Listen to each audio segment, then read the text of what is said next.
Hello foodies, welcome to guys kitchen. ಇವತ್ತು pancakes ಮಾಡೋದು ಹೇಗೆ ಅಂತ ನೋಡ್ಕೊಳ್ಳೋಣ.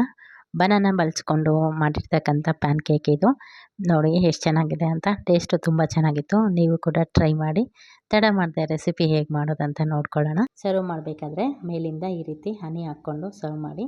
ತುಂಬ ಚೆನ್ನಾಗಿರುತ್ತೆ. ಬನ್ನಿ ರೆಸಿಪಿ ಮಾಡೋದು ಹೇಗೆ ಅಂತ ನೋಡ್ಕೊಳ್ಳೋಣ. ಮೊದಲೇದಾಗಿ ಒಂದು ಬಾಳೆಹಣ್ಣನ್ನು ತೊಗೊಂಡಿದ್ದೀನಿ, ಪಚ್ಚ ಬಾಳೆ. ಇದು ನೋಡಿ ಚೆನ್ನಾಗಿ ಹಣ್ಣಾಗಿರಬೇಕು, ಆ ರೀತಿ ಬಾಳೆಹಣ್ಣನ್ನು ತೊಗೊಳ್ಳಿ. ಇದನ್ನು ಸಿಪ್ಪೆ ತೆಗೆದುಬಿಟ್ಟು ಈಗ ಒಂದು ಮಿಕ್ಸಿಂಗ್ ಬೌಲ್ಗೆ ಸೇರಿಸ್ಕೊಳ್ಳೋಣ. ಇದಕ್ಕೆ ಈಗ ಬೆಲ್ಲ ಸೇರಿಸ್ಕೊಂಡ್ಬಿಡೋಣ. ಸ್ವೀಟ್ನೆಸ್ಸು ನೀವು ಹೇಗೆ ತಿಂತೀರಾ ಅದರ ಪ್ರಕಾರ ಸೇರಿಸ್ಕೋಬೋದು. ನಾನಿಲ್ಲಿ ಈ ಸ್ಪೂನಲ್ಲಿ 5 ಸ್ಪೂನಷ್ಟು ಬೆಲ್ಲನ ಸೇರಿಸ್ಕೊಂಡಿದ್ದೆ. 5 ಸ್ಪೂನ್ ಹಾಕ್ಕೊಂಡಾದ್ಮೇಲೆ ಒಂದು ಮ್ಯಾಷರ್ನ ತೊಗೊಂಡು ಇದು ಬೆಲ್ಲ ಮತ್ತು ಬನಾನ ಹೊಂದ್ಕೊಳ್ಳೋ ರೀತಿಯಲ್ಲಿ ಚೆನ್ನಾಗಿ ಮಿಕ್ಸ್ ಮಾಡ್ಕೋಬೇಕಾಗತ್ತೆ. ಸ್ಪೂನಿಂದನೂ ಕಲಿಸ್ಕೊಬೋದು, ಬಟ್ ತುಂಬ ಟೈಮ್ ತೊಗೊಳುತ್ತೆ. ಮ್ಯಾಷರ್ ಇದ್ದರೆ ಬೇಗನೆ ಆಗೋಗ್ಬಿಡುತ್ತೆ. ಈ ರೀತಿ ಮಿಕ್ಸ್ ಮಾಡ್ಕೊಂಡಾದ್ಮೇಲೆ ಇದಕ್ಕೆ ಇನ್ನೊಂದಷ್ಟು ಇಂಗ್ರೀಡಿಯೆಂಟ್ಸ್ನ ಆ್ಯಡ್ ಮಾಡ್ಕೊಬೇಕು. ಈ ಫಸ್ಟು ಬನಾನ ಮತ್ತು ಬೆಲ್ಲ ಎರಡೂ ಹೊಂದ್ಕೊಳ್ಳಿ, ಆ ರೀತಿ ಮಿಕ್ಸ್ ಮಾಡ್ಕೊಂಬಿಡೋಣ.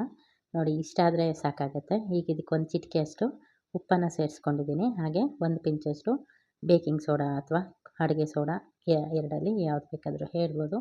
ಇದನ್ನು ಹಾಕ್ಕೊಂಡು ಮಿಕ್ಸ್ ಮಾಡ್ಕೊಳ್ಳೋಣ. ಇನ್ನು ಬೆಲ್ಲ ಏನಾದರೂ ಕರಗಿಲ್ಲ ಅಂದರೆ ಈ ರೀತಿ ಸ್ಪೂನಲ್ಲಿ ಮಿಕ್ಸ್ ಮಾಡಿಕೊಂಡ್ರೆ ಆಯಿತು.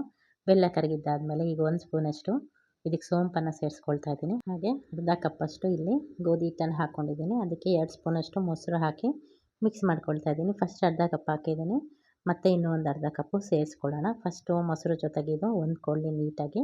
ಇದಾದ ನಂತರ ಉಳಿದಿರ್ತಕ್ಕಂಥ ಅರ್ಧ ಕಪ್ ಏನಿದೆ ಅದು ಗೋಧಿ ಹಿಟ್ಟನ್ನು ಇದಕ್ಕೆ ಸೇರಿಸ್ಕೊಳ್ತಾ ಇದ್ದೀನಿ. ಟೋಟಲ್ ಈ ಕಪ್ಪಲ್ಲಿ 1 ಕಪ್ಪಷ್ಟು ತೊಗೊಂಡಿದ್ದೆ. ಈಗ ಇದನ್ನೆಲ್ಲ ಚೆನ್ನಾಗಿ ಹೊಂದ್ಕೊಳ್ಳೋ ರೀತಿಯಲ್ಲಿ ಮಿಕ್ಸ್ ಮಾಡ್ಕೊಳ್ಳೋಣ.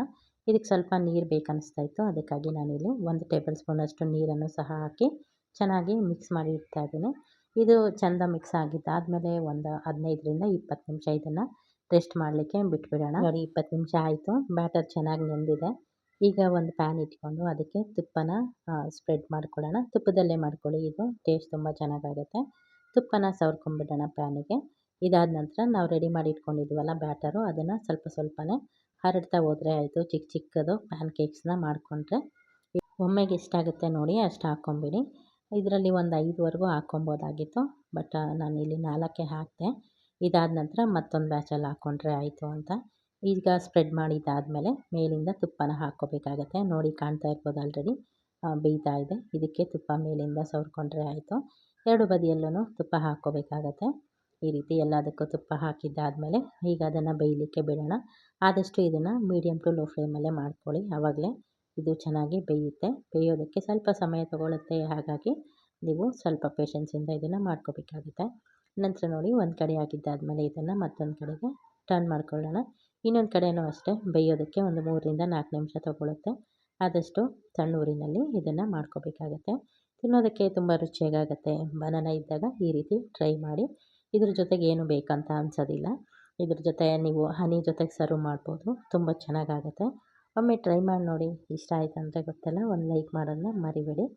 ಧಾರಾಳವಾಗಿ ಲೈಕ್ ಮಾಡಿ, ಅದಕ್ಕೇನು ಚಾರ್ಜಸ್ ಇರೋದಿಲ್ಲ. ನೋಡಿ ರೆಸಿಪಿ ರೆಡಿ ಆಗೋಯಿತು. ಸರ್ವ್ ಮಾಡಬೇಕಾದಾಗ ಮೇಲಿಂದ ಹನಿ ಹಾಕ್ಕೊಂಡು ಸರ್ವ್ ಮಾಡಿಕೊಂಡ್ರೆ ಸೂಪರಾಗಿರ್ತಕ್ಕಂಥ ಬನಾನಾ ಪ್ಯಾನ್ ಕೇಕು ರೆಡಿ ಆಗೋಯಿತು. ನೀವು ಕೂಡ ಟ್ರೈ ಮಾಡಿ. Thank you.